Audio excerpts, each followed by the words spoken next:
Bon, bienvenue à cette session sur les OKR. Je suis bien content de la présenter parce que ça fait déjà plusieurs fois, mais cette fois, elle est un petit peu particulière vu que normalement, je dois offrir des livres, on les a reçus, mais on ne sait pas où ils sont. Donc, ils devraient arriver. Et puis, s'ils arrivent, on en a, je ne sais pas, une 14 ou quelque chose comme ça à offrir tout au long de cette session. Donc, j'espère, je croise les doigts. Et donc, c'est pour fêter la publication récente de mon nouveau livre sur les OKR. Donc, voilà, c'est un moment particulier pour moi. Donc, bienvenue à cette session. Merci aux sponsors, aux organisateurs. On ne remerciera jamais assez, parce que c'est ceux qui permettent d'arriver à ce que tout se passe bien, à ce que ça arrive déjà. Et puis, comme vous le savez, il y a des applis, etc. Moi, c'est Laurent Morisseau. Donc, ça fait 15 ans que je fais de l'agilité à mon compte. Et j'ai commencé, je ne vais pas refaire tout mon cursus, mais j'ai commencé avec globalement le Kanban. Et c'était l'occasion, pendant pas mal d'années, de tester les problématiques de flux entre les équipes, d'alignement horizontal, de priorisation, de limiter le travail en cours, etc. Vous connaissez ça par cœur maintenant. J'ai l'occasion, comme indépendant, d'intervenir dans des structures, des petites structures, des PME, un petit peu toutes les tailles, mais surtout des structures où j'avais accès potentiellement à toute l'entreprise et on essayait de faire une transformation un petit peu d'ensemble. Et ma première idée, un petit peu naïve, était justement de mettre en place l'agilité tout au long de la chaîne de valeur. Donc le Kanban, c'était parfait pour ça. Et je me suis rendu compte que ça ne suffisait pas, qu'il fallait aller taper aux étages du dessus. Pendant quelques temps, finalement, l'étage du dessus, il n'était pas à ma portée. Il y avait une espèce de plafond de verre pour la transfo agile. Et donc, j'ai dû aller chercher dans des méthodes, des outils. J'ai cherché pas mal de choses. Et c'est dans ce contexte-là que j'ai trouvé les OKR. Alors, je connaissais, comme je pense beaucoup d'entre vous, les OKR depuis pas mal d'années déjà, mais je n'avais pas vu le potentiel et l'utilisation de cet outil. Et à un moment donné, il s'est imposé. Et ça a été vraiment une révélation, parce que ça m'a ouvert les portes pour l'exécutif. J'ai eu les codes, les clés pour discuter avec eux, pour parler de leurs enjeux et puis éventuellement avoir des réponses. Et j'ai pu mettre en place justement le rouage intermédiaire entre l'exécutif et puis les équipes. Donc c'était il y a quelques années, et depuis je fais presque que ça. Coach OKR. C'est un vrai métier. Donc voilà. Et donc le contexte, c'est que à force de faire des missions purement OKR, je me suis rendu compte que le démarrage était, comme souvent, très critique et qu'il fallait se poser des bonnes questions, proposer déjà une première bonne implémentation, même si on rentre dans une démarche d'amélioration continue. Et donc, je me suis construit un support qui permettait de construire tout ça, de cadrer toutes les discussions que je devais avoir au démarrage. Ce support, aujourd'hui, je le propose en téléchargement. Et en fait, cette session, c'est plutôt pour expliquer ce qu'il y a derrière. Les questions importantes que j'ai été amené à me poser avec ceux qui voulaient lancer un programme. Alors, donc, objectif, résultat clé. Qui ne connaît pas encore? Tout le monde connaît. Ça va? Vous êtes à l'aise avec ça? La partie importante, ouais, on a les livres. Super, merci beaucoup.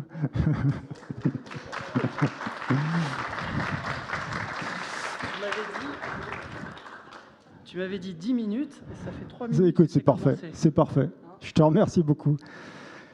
Donc il va falloir les gagner maintenant. Hein. Du coup, je vais les distribuer. Non. Non. Tu as fait ton boulot, merci. Non, parce qu'il va falloir, comme je le disais, les gagner. Mais bon. Alors, le point que je voulais juste rappeler sur les OKR, qui me semble très important, c'est la partie... Enfin, il y a plein de trucs importants, évidemment, mais c'est la partie résultat clé, qui finalement, quelque part, les critères de succès de l'atteinte d'un objectif, ça c'est la base, mais c'est aussi un indicateur de progression vers cet objectif en cours de route. Et ça, En fait, c'est ce qui justifie quelque part que cette session a la place aujourd'hui, que cette session a lieu aujourd'hui à Agile en Seine, dans une conférence Agile, parce que le fait de pouvoir suivre les progressions vers cet objectif va faire qu'en cours de cycle, si jamais on se rend compte qu'on n'a pas la bonne, on ne va pas dans la bonne direction, qu'on n'a pas l'impact ou le résultat qu'on souhaitait, on va pouvoir changer. Changer de l'initiative, changer notre plan d'action. Et en fait, ça redonne un potentiel d'agilité, de changement en cours de route qui est plus important que ce qu'on avait avant, le fait de piloter par l'impact. Et donc, les OKR, ce n'est pas un outil agile en soi. Par contre, ça marche super bien dans un contexte agile et ça renforce l'agilité. Et donc, ça me semble important d'en parler ici. Donc, vous pourrez scanner, ça c'est pour avoir accès au support. Pas ce support-là, le support que j'utilise vraiment pour animer mes ateliers. Vous l'aurez aussi après, vous inquiétez pas. Ok, allez, ça commence vraiment là. C'est la première des questions. Donc la première des questions, elle est basique. C'est quoi pour vous les OKR? Donc, méthode de management par objectif, une méthode de gestion d'évaluation de la perf, un cadre pour affiner, exécuter la stratégie et une approche de la gestion du changement et d'apprentissage. Qui se lance? Troisième. Bon alors, donc, vous aurez... Le premier qui répond a le droit à un livre.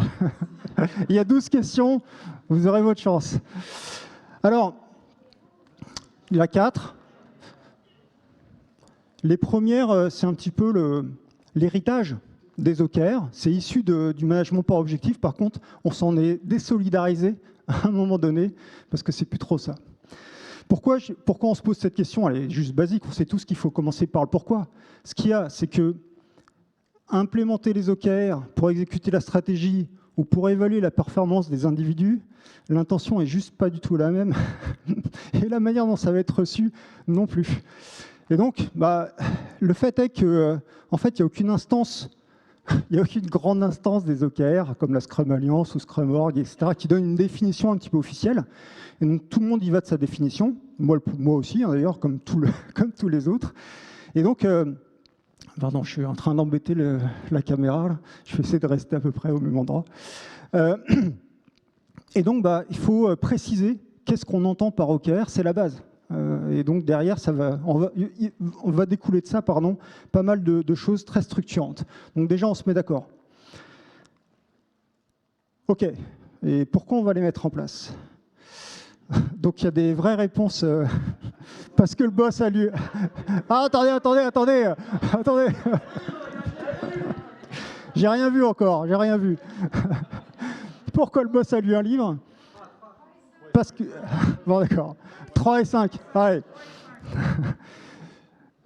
J'ai entendu 3 et 5, je suis désolé. Donc, alors, pardon, je suis un peu perdu dans mes... Donc, alors, le boss, il a pu lire un livre, hein, ça, c'est pas dérangeant en soi, mais il faut qu'il y ait une vraie raison derrière. Et Google le fait, c'est pas une bonne raison non plus. Derrière, effectivement, c'est pour être plus aligné, plus engagé, plus focus, plus responsable. Enfin, il y a plein de bonnes raisons.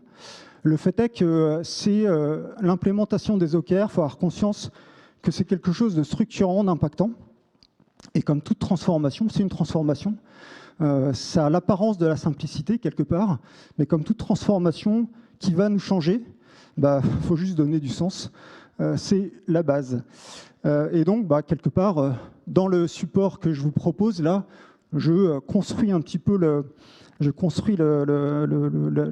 discussion qui va avoir lieu, qui va permettre de donner les bénéfices attendus ou les problèmes qu'on cherche à résoudre. Donc ça va donner du sens et et également, je dirais, au bout d'un certain temps, en général un cycle stratégique, donc c'est typiquement 1 an, on va utiliser ces réponses-là pour vérifier si oui ou non le programme OKR qu'on a mis en place contribue à améliorer les bénéfices qu'on recherchait ou résoudre les problèmes qu'on essayait de résoudre. Et une des questions importantes, c'est pourquoi maintenant? Pourquoi spécifiquement les OKR maintenant? Donc voilà, je vous invite à se poser au moins cette question-là. Bon, c'était des questions faciles jusqu'à là. D'ailleurs, vous ne répondez pas tous tout de suite. Qu'est-ce qu'on a? Donc les principes pour mettre... Alors attendez, je lis en même temps. Les OKR annuels, c'est uniquement pour les managers. Oui, ça c'est vrai. Des OKR parfaits dès le début aussi. Donc la direction qui décline les OKR, qui cascade à tous les étages, ça on connaît, ça marche bien. Hein. Et puis la transparence utilisée par la direction pour mettre la pression sur les équipes, sans bien sûr partager ses propres objectifs. 3 là-bas. Alors...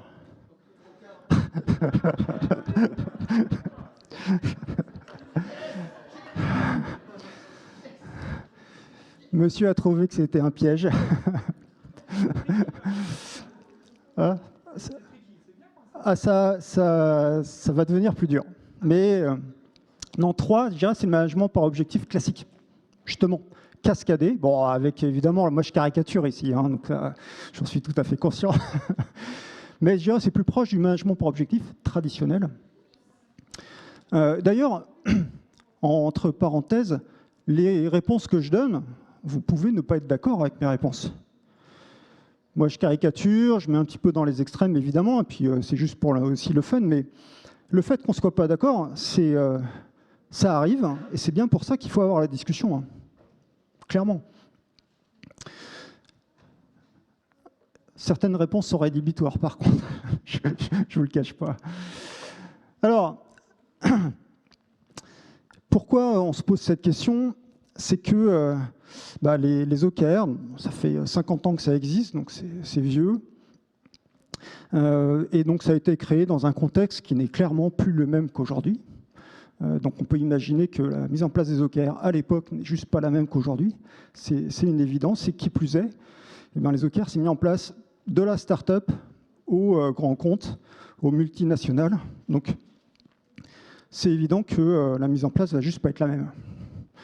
Et donc, un framework à contextualiser, dans l'agilité, on connaît.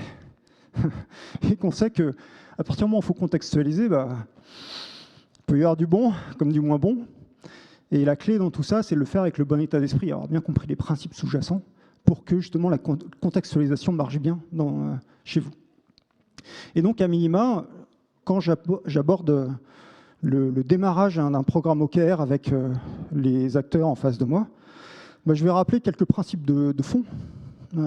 C'est là où ça peut être rédhibitoire, pour être sûr qu'on va bien mettre en place une bonne première version, on va dire, des OKR.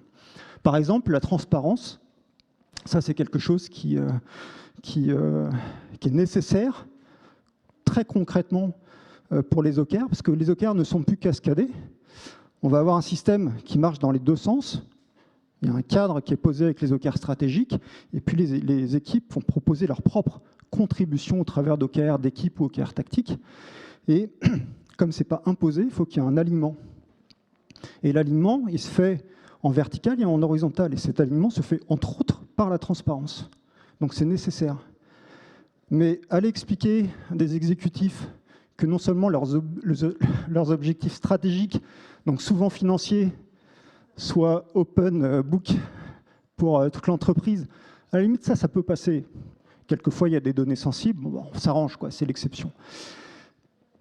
Mais plus subtil de dire que l'équipe dirigeante va créer ses propres OKR tactiques, puisque c'est une équipe, et qu'elle va rendre transparent ses OKR, et donc le résultat de ces OKR à la fin du cycle, qu'il soit planté ou que ce soit un succès, ça c'est différent.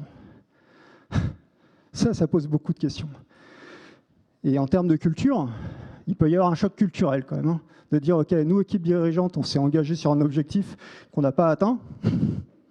Ça change un petit peu la donne. Donc si on n'a pas cette discussion dès le début, on peut être déçu quand on va mettre en place les choses. Et d'ailleurs, souvent, quand je lance un programme, évidemment, il y a une phase pilote. Il y a une autre question par rapport à ça. Et dans cette phase pilote, le CODIR ou le bon niveau de dirigeant, parce que je parle du CODIR de l'exécutif, mais dans une grande organisation, ça peut être je veux dire, le CODIR du dessus, ou l'unité d'affaires, ou l'organisation produit. Enfin, on va au niveau qui correspond à là où vous allez mettre en place ces OKR. A priori, c'est pour toute l'entreprise, mais il faut bien commencer.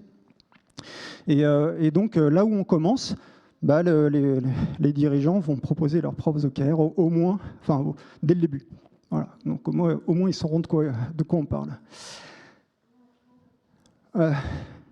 Comme c'est structurant, c'est une transformation, je l'ai dit, bah, on va essayer de mettre en condition de succès ce programme. Donc qu'est-ce que je propose? La direction donne son accord pour le programme, les équipes font le reste, elles sont autonomes. Le CEO est le sponsor du programme. Une fois le cadre mis en place, on n'y touche plus, c'est sûr. Les objectifs doivent être atteints à la fin du trimestre, pas le droit d'échouer. Et d'ailleurs, si on échoue, on arrête. Ça me paraît sain. La 2, alors, aucun parti pris, hein, c'est Massimo que je connais par cœur, on s'était mis d'accord de toute façon. Ah, ça a été le premier. Alors oui, le CIO, sponsor du programme, c'est un minimum. On a dit tout à l'heure que ça faisait partie de l'exécution de la stratégie. Je veux dire, la stratégie, c'est quand même dans les mains du CIO. Et pourquoi on précise ça? C'est que, comme je l'ai dit, les OKR, c'est vieux, il y a eu plein de démarches. C'est issu, on va dire, du management par objectif. Le management par objectif, c'était lié à l'évaluation de la performance individuelle. Donc, c'était dans les mains plutôt RH. Donc, les RH étaient plutôt sponsors de ce process. Entre un programme porté par les RH ou porté par le CEO, d'accord, ça change un petit peu les choses. Donc, moi, c'est le CIO ou l'équivalent directionnel dont je parlais tout à l'heure. Hein. Encore une fois, il faut attaquer là où on peut attaquer. Il n'y a pas d'exclusivité à ce niveau-là. Mais bon. Alors, pourquoi je pose cette question du succès? Fondamentalement, les OKR, comme c'est l'exécution de la stratégie, et que j'espère en général que la stratégie est porteur d'ambition, un certain niveau d'ambition, il va y avoir du changement. Sinon, si on ne change pas, il n'y a pas d'ambition, la stratégie ne sert pas à grand-chose. Et donc, comme il y a de l'ambition, il y a de l'incertitude, on peut se tromper, on peut ne pas y arriver, on peut aboutir à autre chose aussi d'ailleurs. Et donc, inutile d'en rajouter dans ce niveau incertitude, on va essayer de se donner les moyens de nos ambitions, justement. Et donc ça, on va le cadrer, on va en discuter. Et typiquement, dans la discussion, on va dire, la première des choses, c'est que vous soyez exemplaire là-dessus. Donc vous allez à la fois porter vos OKR stratégiques et les OKR tactiques de l'équipe. Donc c'est là où la négociation peut être un petit peu difficile. Je ne vous cache pas, ça, on n'y arrive pas toujours. Mais quand on n'y arrive pas, quelque part, il faudra se poser la question. Autre engagement sur lequel moi j'insiste beaucoup, c'est que c'est une nouvelle compétence, les OKR, qu'il faut acquérir. Et donc, il faut le temps de cette acquisition. Et donc, l'engagement de leur part, pour moi, il est d'au moins un cycle stratégique. Donc, c'est typiquement 1 an, mais ça peut être moins. Pourquoi c'est une nouvelle compétence à acquérir? C'est que si on parle d'exécution de la stratégie, le principe, si on parle d'exécution de la stratégie et qu'on rappelle que les équipes vont proposer leurs contributions, leurs OKR, ça veut dire qu'on délègue des prises de décision tactiques au niveau des équipes. C'est ça les OKR en vrai, hein. Techniquement parlant. Eh bien, les équipes, le temps qu'elles montent en compétence sur ces prises de décision tactiques, ça prend du temps. Toutes les équipes ne sont pas prêtes à ça, d'ailleurs. Hein. Donc, on voit très bien dans les programmes, il peut y avoir des vitesses différentes de maturité, de montée en compétence sur ce sujet-là. Donc, on va se donner le temps, les moyens. Enfin, on va demander du temps et des moyens. Encore une fois, c'est plus facile que dans pas mal d'autres transformations parce que le CIO est sponsor et ça touche à quelque chose dont il est responsable quand même. Doit-on accompagner le changement? Les OKR, c'est simple. Une vidéo YouTube de 15 minutes et on se lance. Alors, vécu, j'arrive quelquefois après la mise en place déjà d'un programme pour essayer de le remettre sur des rails. Et bon, j'ai déjà eu ce genre de choses. Tout le monde va adhérer, se fixer les objectifs est universel, à titre personnel et dans les entreprises. Tout le monde y gagne, autant les leaders, managers que les collaborateurs. Et l'équipe est déjà agile, donc pas de problème.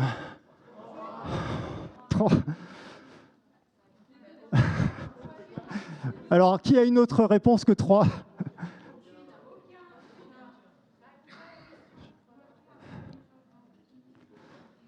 Ah bah si, ça répond à la question quand même. Bah, est-ce que j'ai besoin d'être accompagné quand je suis une équipe agile? La réponse c'est non, parce que j'ai déjà tout ce qu'il faut a priori. Oui, alors mes formulations peuvent prêter à confusion, j'avoue. Bon alors, mitigé. Ouais, je suis fourbe, je sais, je vous induis en erreur. Ah, je vous l'avais dit qu'on n'est pas toujours d'accord, et ça me va bien. Pourquoi je dis tout le monde? Alors moi, ça m'a brisé le cœur. C'était ma croyance que c'était universel, parce que moi, je suis penché comme ça, mais je me suis heurté à une grosse désillusion par rapport à ça. Pourquoi tout le monde n'y gagne pas? Bah, a priori, les leaders peuvent y gagner, les collaborateurs, a priori, y gagnent, mais encore faut-il qu'ils aient envie. Ça, je ne pose pas cette question-là. Par contre, au niveau managérial, avec l'agilité, on a déjà enlevé le micromanagement, bon, pour le bien de tous, hein, mais on leur a déjà enlevé ça. Là, j'ai dit que c'est un principe de délégation. La partie tactique qui, a priori, est dans les mains du manager, donc quelque part, il continue de se faire dépouiller. Non, en tout cas, ça pose d'autres questions. Et ça continue de faire évoluer son rôle, vers plus de leadership, etc. Et puis l'équipe est déjà agile, nos problèmes. Non, ce n'est pas une condition nécessaire ni suffisante pour mettre en place des OKR. J'ai mis en place des OKR dans l'équipe non agile, et ça se passait bien. Donc, pas forcément de lien plus fort que ça. Donc, qui a trouvé les bonnes réponses? Ouais. Presque. Ah oui, c'est vrai. Ah, j'ai un biais énorme, que le premier rang. Ah ouais. Alors, le premier rang, c'est fini. Et le deuxième aussi. Ah non, autant pour moi, je me rends compte que des hommes. Ah non, mais j'ai 2 biais, c'est horrible. Alors autant pour moi. Donc maintenant, c'est plus loin et que des femmes. Alors, il faut m'excuser de ces biais. Comme je le disais tout à l'heure, j'ai toujours du stress et du trac. D'ailleurs, ça se voit, j'arrête pas de marcher. Et donc, je suis hyper concentré sur ce que je dis. Et donc, je fais pas attention au reste. Donc, c'est mea culpa. Programme OKR. Donc, pourquoi accompagner le changement? C'est une évidence, parce que, comme je l'ai dit plusieurs fois, c'est transformatif. Ça a un impact fort. Comme je le disais, ça peut toucher à la culture, hein, quand on parle d'échecs, de pas mal de choses qui est liées à ça. Donc encore une fois, là, ce n'est pas spécifique aux OKR, mais on va essayer de cadrer cette discussion, ou tout du moins la lancer, pour dire, attention, ce n'est pas juste une vidéo, ce n'est pas juste une formation, c'est plus que ça. Et donc on va commencer à construire cette conduite du changement dès le début. Comment se lancer? On déploie dans toute l'organisation dès le début, puisque c'est simple. On commence avec la direction, on commence avec un OKR transverse commun. On commence par l'IT et on s'arrête là. Donc la bonne réponse est 4. Donc je retiens là. La 2, alors est-ce qu'on commence avec la direction? Ouais. Enfin, ça n'a rien à voir. Hop, voilà. C'est pas suffisant pour m'excuser, j'ai bien compris, j'ai bien compris. On commence avec un OKR transverse, peut-être, mais il y a d'autres tactiques pour commencer. Ça dépend justement le pourquoi vous voulez mettre en place, quel problème vous cherchez à résoudre. Il y a d'autres approches. Et puis on commence par l'IT, on s'arrête là? Non, juste non. Et on déploie dans toute l'organisation dès le début. Ça dépend un peu de la taille de l'entreprise. Je ne m'y risquerai pas dans les grandes organisations, même dans une PME. Je commencerai évidemment par un pilote. Tout simplement parce que, justement, il faut apprendre. Il faut contextualiser, donc il faut apprendre. Et donc, on va essayer quelques cycles pour s'améliorer. Je ne sais pas si je suis en retard, en avance, je suis au milieu, là. Donc, ouais, si je suis bien, ça va. Donc, c'est une vraie question, cette question du déploiement, parce que la cible, évidemment, est de la mettre dans toute l'entreprise. Exécuter la stratégie, ça concerne tout le monde à un moment donné, directement ou indirectement. Donc c'est la cible, par contre, on ne commence pas juste par ça. Et on va utiliser le fait qu'on ait des cycles OKR pour se synchroniser et en fait déployer de manière incrémentale au fur et à mesure des cycles. Et en général, on commence avec l'exécutif au minimum et puis des équipes pilotes. On a fait les 6 premières questions. C'est, comme vous l'avez vu, assez généraliste dans le sens où ça pourrait s'appliquer à d'autres programmes. Donc donner du sens, donner les moyens, se lancer pas n'importe comment, à la bonne vitesse, etc. Donc c'est juste pas suffisant, il faut aller plus loin quand on cadre le programme. Alors on continue, j'ai encore 6 livres. Ça va? Quel cadre mettre en place? Des objectifs individuels annuels, ne créer que des réunions spécifiques OKR, en plus de celles qui existent, bien sûr. Des OKR d'équipe qui annulent et remplacent les objectifs de sprint. Alors, il y a des... là-bas, voilà. C'est donc la 4, c'est ça hein? Ah, on va dire que c'est bon, mais presque.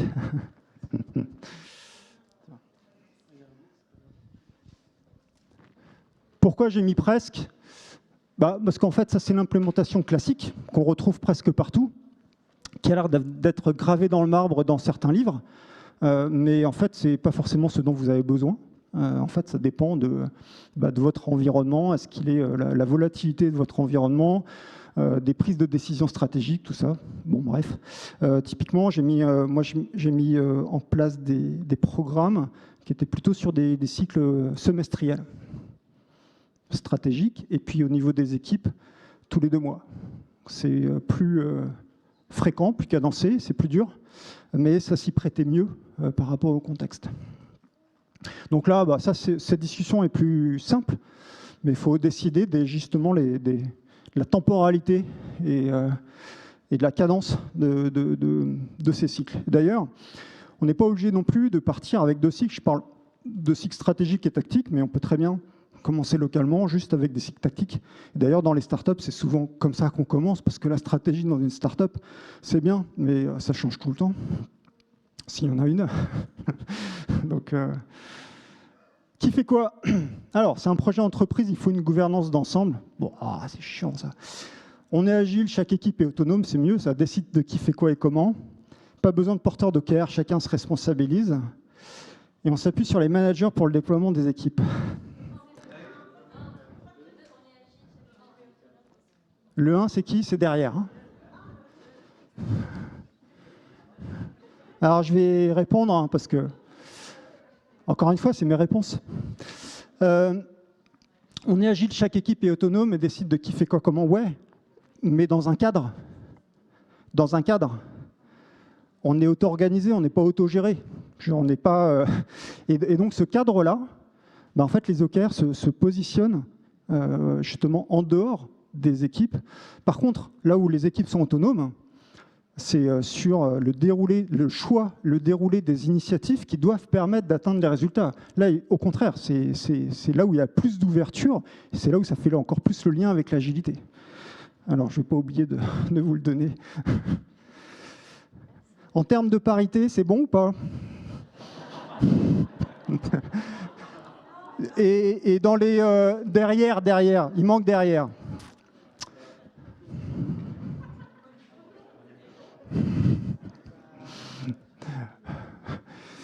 Ça part d'une bonne intention et ça va se retourner contre moi à la fin. Alors pourquoi on s'appuie pas forcément sur les managers? Il peut y avoir d'autres personnes, comment dire, plus sensibles aux OKR que les managers, et ça peut être des coachs agiles, ça peut être, je sais pas, peu importe en fait, c'est les agents du changement qui ont envie de prendre ça en main. Donc les managers sont de bonnes personnes pour y arriver, mais c'est pas strictement pour eux. Alors, quand on lance ça, je parle de gouvernance, je parle de rôle, de process. C'est pas ce qu'il y a de plus marrant. Et par contre, c'est obligatoire, tout simplement parce que c'est quelque chose qu'on oublie souvent. On se dit, les OKR, c'est simple, objectif, résultat clé, pas besoin de se former ou de construire. Et puis au final, on se rend compte qu'il y a plein d'entreprises qui font des OKR et qui les suivent juste pas, quoi. Et à quoi ça sert si qu'on se décarcasse, tout ça? hein, il n'y a pas de suivi, bon, bah, voilà, ça tombe un petit peu à plat.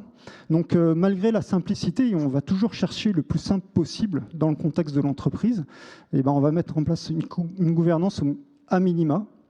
Donc il y a des rôles pour l'équipe de gouvernance, voilà, il y en a 2 là, et puis il y a des rôles opérationnels, responsable de l'objectif, des résultats clés, etc. Donc faut se définir tout ça. Alors, quelles sont les règles du jeu?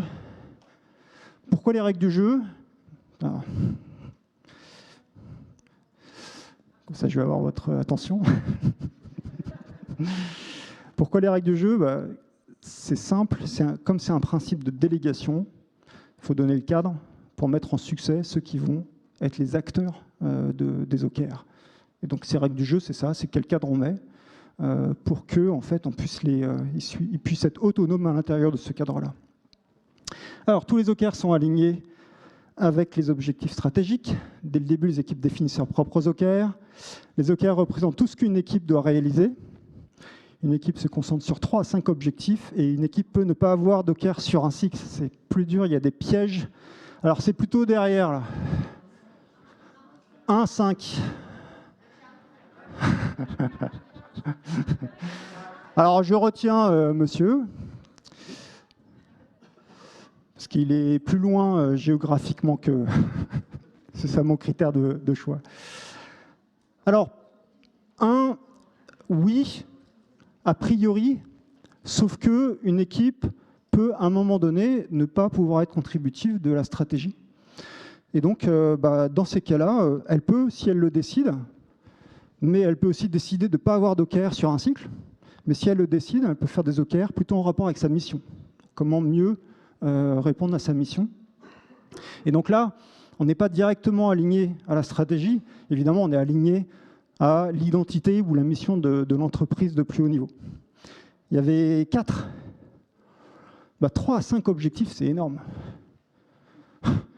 3 à 5 objectifs, moi, c'est les OKR. Je parlais du Kanban tout à l'heure en disant qu'on ne pouvait pas limiter le travail en cours. Un des bénéfices des OKR, c'est que c'est un cadre de priorisation. Quels sont les 2 ou 3 points sur lesquels je vais me focaliser, les plus importants pour moi, qui vont induire du changement. Donc je me focalise parce que je ne peux pas tout changer tout le temps. Ça demande beaucoup d'énergie. Et donc, je vais me concentrer sur 2-3 points et ça sera déjà pas mal.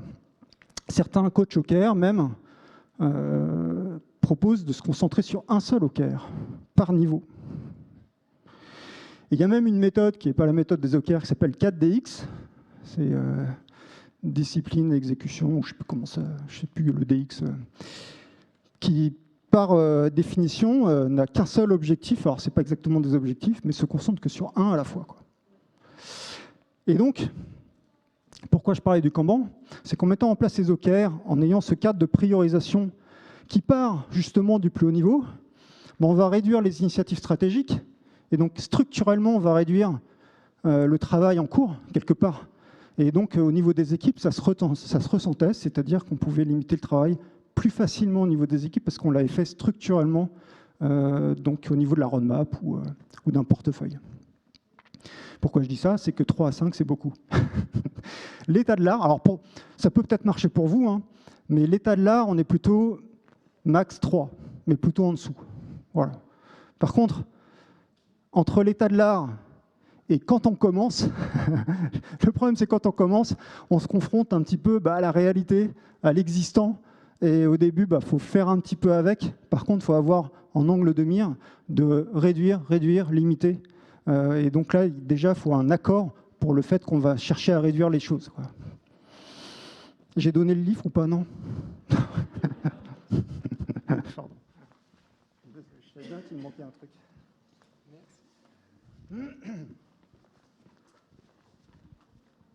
Ok, alors, qu'est-ce qui reste? Les règles du jeu, c'est ce qu'on vient de faire. Donc voilà, en fait là, qu'est-ce que c'est ces règles du jeu? C'est des bonnes pratiques, des contraintes qu'on va se fixer, comme le nombre d'objectifs, le nombre de résultats clés. Voilà, il y a différentes propositions, ça c'est qu'un point de départ. Et évidemment, quand on cadre le programme et qu'on le lance, on va revisiter un petit peu ça, puis mettre choisir ce que nous on prend et rajouter, amender ou comment dire pour que ça marche pour vous. On a défini les OKR et après, eh ben, on les oublie jusqu'à l'année prochaine, hein, c'est normal, place au vrai travail. Chaque équipe définit la durée de ses cycles OKR. Je crois qu'on a déjà répondu plus ou moins à ça. Les revues OKR sont hebdomadaires. Chaque équipe définit son propre système d'évaluation des OKR. Ça commence à être un peu plus précis. La 2 ? La 4 ?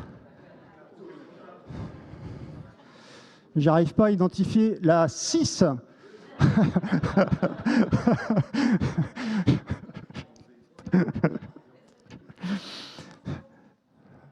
J'ai vu 6 là-bas, ça me plaît.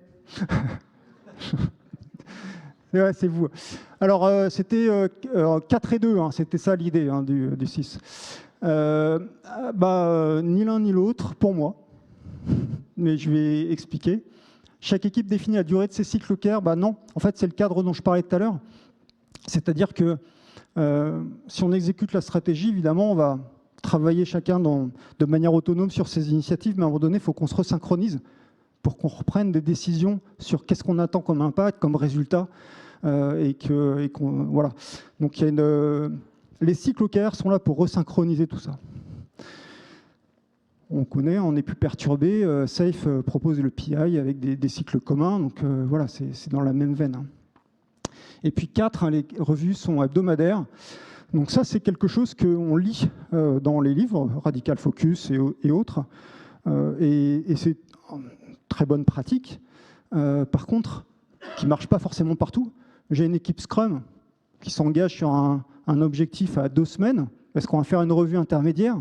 Je n'aurai pas forcément les moyens de voir quelque chose et de prendre une décision. En fait, au-delà des sprints, c'est la fréquence de changement de vos résultats clés qui doit dicter finalement ça. Donc pas de dogmatisme sur tous ces points-là. Et donc par contre, il faut un cadre pour piloter l'ensemble. C'est la suite de la gouvernance où il y avait les rôles tout à l'heure. Là, maintenant, il y a un process. Je sais que c'est pas le... j'ai oublié. Il y a un processus, donc il faut en parler, il faut le cadrer. Madame. Voilà.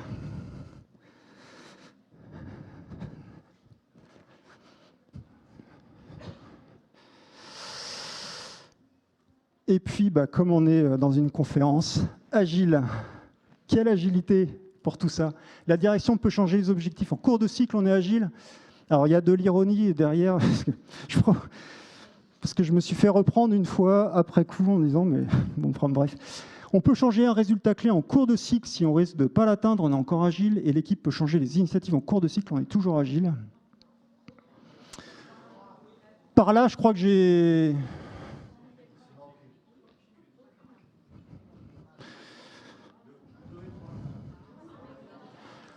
Ouais, La 1 ? La 3 ?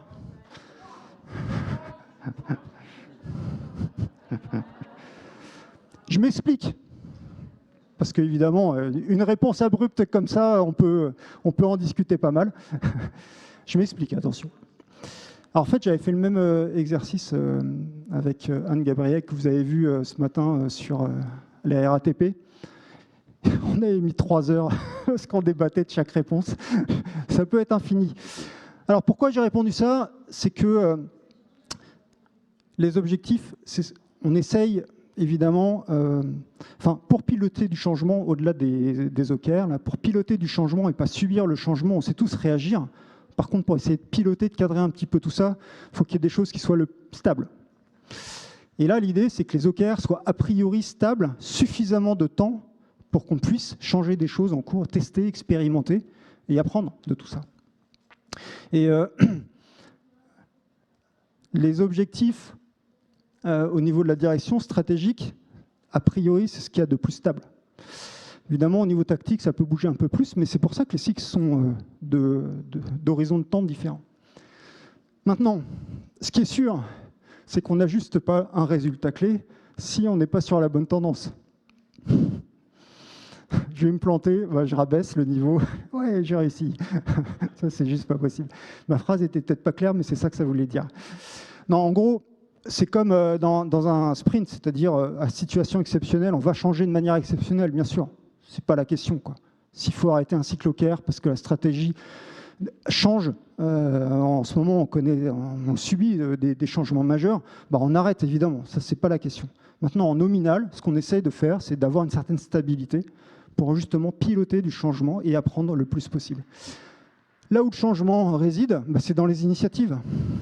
Ça je l'avais évoqué tout à l'heure. Donc que les équipes changent des initiatives. Les initiatives, c'est au sens plus large, c'est pas des stories. Ça peut être, je sais pas, des... D'accord. C'était à qui ça? Ah, c'était à toi. Enfin, c'est pour toi. Pardon. Alors, si je t'ai perturbé, je ne sais pas si je suis en retard, on avance dans les temps. 5 minutes? Ah, c'est bon, c'est bon. Pile poil. Donc, en fait, ce que ça questionne finalement, cette histoire d'agilité, où est-ce qu'on la met? Ça questionne la stratégie, l'agilité entreprise. C'est-à-dire de quelle agilité on a besoin, à quel niveau. Et comme les OKR touchent à l'exécution de la stratégie, à un moment donné, il faudra se poser la question, ce n'est pas l'objet ici, mais c'est quoi une stratégie qui doit s'adapter, à quel rythme, qu'est-ce que ça veut dire? C'est des sujets qu'on n'aborde pas encore beaucoup, mais qui, à mon sens, sont la suite. Les OKR, c'est qu'une étape pour aller vers l'agilité entreprise, en tout cas de mon point de vue. Et c'est une étape importante, parce qu'elle remet, comme je disais en intro, elle remet une courroie de distribution entre l'opérationnel, les équipes, ce qu'on vit au quotidien, et puis ce qui est décidé, les stratèges. Et toute cette partie, cette courroie, bah, quelquefois, elle n'existe pas forcément. Et c'est bien l'enjeu pour moi de l'agilité à l'échelle. Safe l'a bien compris, il y a des OKR partout maintenant, à chaque niveau. Je ne suis pas un expert de Safe, mais j'ai bien vu qu'ils en avaient mis partout. Ah oui, parce qu'en fait, eux se situent au niveau intermédiaire et il y a besoin d'avoir ces courroies qui passent jusqu'au niveau des équipes. Donc pour moi, ça questionne en tout cas l'agilité d'entreprise. Pour ceux qui ont fait déjà un programme, la 12e question est la suivante. Quelle question vous aurait bien aidé? C'est-à-dire les difficultés que vous avez pu avoir finalement au lancement de vos propres... Qui a lancé déjà des programmes OKR? Plein. Donc si vous êtes là, c'est que vous aviez des questions à vous poser. Quelles questions vous auriez dû vous poser à l'époque? Toi, tu as déjà répondu. Vas-y, vas-y. Alors juste, je prends après, vas-y. Comment bien gérer les engrenages entre les deux? D'accord, donc c'est la partie finalement process. Avec les cycles, comment tout ça se met en place. Donc, la partie process, ouais, dans les entreprises un petit peu complexes, il faut que ça marche, faut que ça tombe bien en marche, tout ça. Ouais. Donc c'est pour ça que le process va être important. On n'aime pas y aller, mais voilà, à un moment donné, il faut y aller. Oui, donc vous alliez... Ouais. D'accord. Alors, il n'y a pas la réponse directement telle quelle dans le livre, mais l'idée y est. Tenez.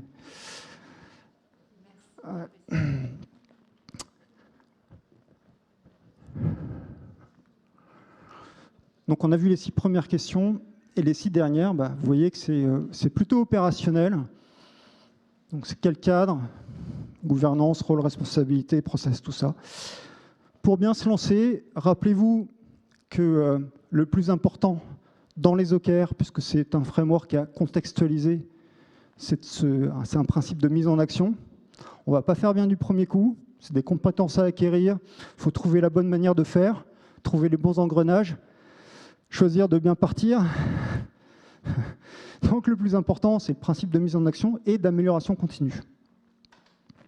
D'accord? Donc on ne va pas essayer de prendre des cycles trop longs pour que justement ces cycles OKR nous permettent d'apprendre le plus vite possible. Donc les cycles OKR, la durée, c'est un compromis entre les enjeux business, tactique, tout ça, qu'on a déjà évoqué, et puis la nécessité d'apprendre le plus vite possible, trouver le bon compromis. Donc voilà, le plus important, démarche d'amélioration continue. En tout cas, moi, c'est là-dessus que j'insiste beaucoup quand j'interviens. J'aide, en tant que coach OKR, à lancer un programme, à mettre sur des rails. Mais surtout, je m'assure que cette dynamique d'amélioration continue, elle est bien en place et qu'elle vit bien. Voilà. Vous pouvez télécharger le OKR Book, Playbook. Je fais un petit peu de pub sur les formations 5-6 décembre à Paris. Et puis l'autre, là, c'est sur le rôti d'Agile en scène. Donc vous choisissez ce qui vous intéresse. Je ne sais pas s'il nous reste du temps. Ah bah c'est parfait, est-ce qu'il y a des questions? J'ai plus de livres, donc c'est... ouais.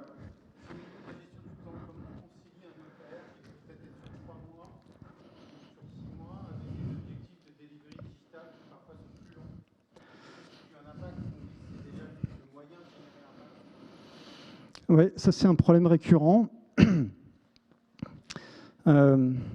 Déjà, on peut scinder le problème en deux, objectif et résultat clé, dans le sens où l'objectif, il peut être pérenne au-delà du cycle. C'est-à-dire que je peux avoir un objectif qui court sur un cycle, 2 cycles. Par contre, les résultats clés, évidemment, ne vont pas être les mêmes d'un cycle à l'autre, puisqu'on va faire, apprendre. Donc je peux très bien avoir un objectif qui va vraiment chercher les impacts et des résultats clés qui évoluent par rapport à ce que j'ai pour... Donc ça peut être des livrables au début et puis un vrai résultat derrière. Bon, c'est pas ce qu'on préfère, mais c'est mieux que rien quelque part. Le deuxième niveau de réponse, c'est que finalement, les OKR, c'est un cadre à contraintes. On va vous contraindre à choisir 3 priorités de changement. Et finalement, comme Scrum, comme Kanban, les cadres à contraintes sont là pour rendre visibles les problèmes. C'est ça leur intérêt majeur. C'est pour ça que l'amélioration continue est importante.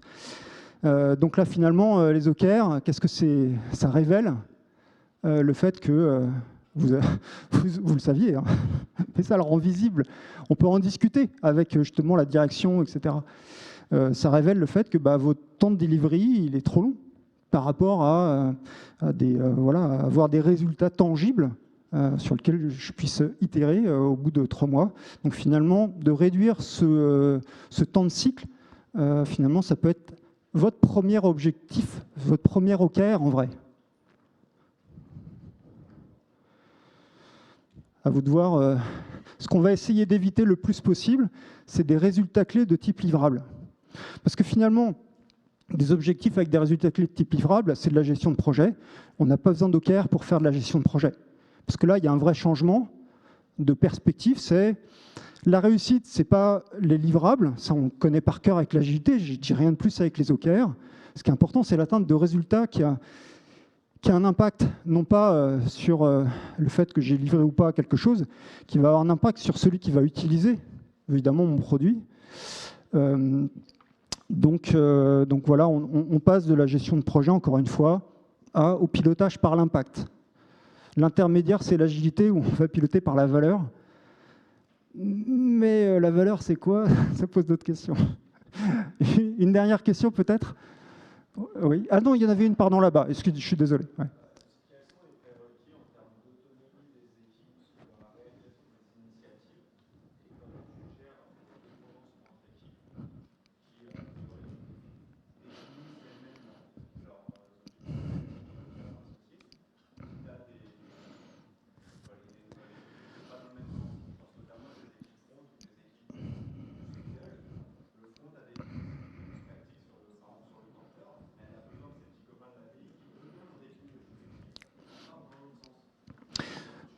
Donc la question, je la reformule, en essayant d'être plus rapide.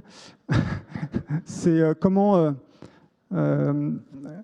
concilier les OKR d'équipe quand les équipes peuvent avoir des objectifs finalement pas synchronisés ou pas harmonisés, et les dépendances entre les équipes. C'est exactement la problématique de la phase d'alignement. C'est-à-dire quand on a un cycle OKR, on a une phase de planification où en fait on a l'entrant qui est le cadre, soit stratégique, soit le cadre des OKR stratégiques. et donc à l'intérieur duquel je vais proposer, essayer de contribuer. Donc déjà, c'est un premier filtre, c'est-à-dire qu'il faut que je m'assure que toutes les équipes cherchent à faire avancer le même objectif stratégique. Ça, c'est le premier point. Mais surtout, de reposer sur le fait que chaque équipe va proposer quelque chose et s'arrêter là, ce n'est pas suffisant. Donc il y a une phase d'alignement horizontal pour s'assurer justement que les OKR d'équipe sont cohérents, ne sont pas antagonistes, qu'on sait gérer les dépendances, etc. Donc ce qui manque, c'est cette phase d'alignement. Je suis passé au travers, moi, au début, et en fait, c'est une phase qui est hyper importante, qui était gérée avant par la gestion traditionnelle, parce que justement, c'était pensé en amont, au-dessus, pour régler ça. Mais ça reste nécessaire. L'autre point, qui est plus subtil, alors encore une fois, la vraie réponse, c'est l'alignement. Donc ça s'anime, ça se facilite, c'est un vrai travail. Voilà, c'est ça que je veux dire. L'autre approche plus subtile, c'est de dire, allez-y, il y a des problèmes de dépendance, on va en reparler en rétrospective, peut-être que finalement, ces problèmes, ils vont pas, c'est juste un risque et ça ne va pas arriver, peu importe. Mais en fait, on laisse ça arriver, se dérouler, et on fait le bilan à la fin. Il y a peu de risques, parce qu'en vrai, les gens vont régler ces problématiques au quotidien. On ne va pas être bloqué et puis tout foirer. Voilà. Donc, on va reposer sur cette intelligence collective pour y arriver de manière opérationnelle. Pour autant, ça va remonter dans les rétros. Et donc là, il faut s'appuyer là-dessus pour dire, OK, comment on peut régler ce problème-là? Et régler ce problème-là, c'est quoi? C'est avoir des OKR partagés, communs entre le front et le back. Dire, on a un même OKR pour des équipes. Par contre, évidemment, chacun va avoir ses propres initiatives, et là, on va s'organiser. Mais déjà, si on contribue à un même objectif sur lequel on va se mettre d'accord, on réduit les problèmes. La finalité, c'est ces objectifs partagés communs. Ce n'est pas des OKR dans chaque équipe. Ça, c'est le point de départ, parce qu'on ne sait pas faire mieux quelque part. Donc, ces OKR partagés. Donc, alignement, OKR partagés. Après, il faut voir au cas par cas. Voilà, c'est tout pour moi. Merci beaucoup.